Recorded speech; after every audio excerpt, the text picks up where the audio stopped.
இன்னொரு திமுக எம்எல்ஏ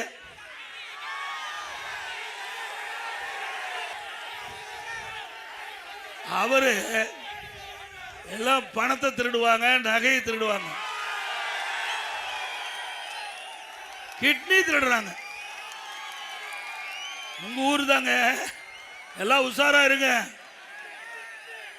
வறுமையின் காரணம் ஸ்டாலின் சொல்றார், திராவிட முன்னேற்ற கழக ஆட்சியில தேனாரும் பாலாரும் ஓடுது, மக்கள் மகிழ்ச்சியோடு இருக்கிறாங்க, வறுமை என்ற சொல்லே இல்லை என்று. வறுமையின் காரணமாக, வறுமையின் கொடுமையின் காரணமாக ஏழை தன்னுடைய கிட்னிய அவர்கள் பணத்தாசை காட்டி வறுமையை பயன்படுத்தி முறைகேடா கிட்னிய எடுத்திருக்கிறாங்க. இது நாம சொல்லல, திராவிட முன்னேற்ற கழக அரசாங்கம், திமுக அரசாங்கம், திமுக எம்எல்ஏ மருத்துவமனையில் திமுக அரசாங்கம் ஒரு குழு அமைக்கப்பட்டு அந்த குழு அந்த மருத்துவமனையிலே சோதனை செய்யப்பட்டு அந்த சோதனையிலே கிட்னி முறைகேடு நடைபெற்றது உண்மை என்று தெரிவிக்கப்பட்டது.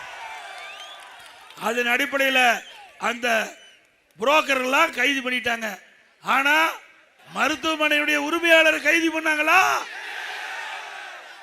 அண்ணா திமுக ஆட்சிக்கு வந்தவுடன் இதை முறையாக விசாரிக்கப்படும், சட்ட நீதியாக விசாரிக்கப்படும்.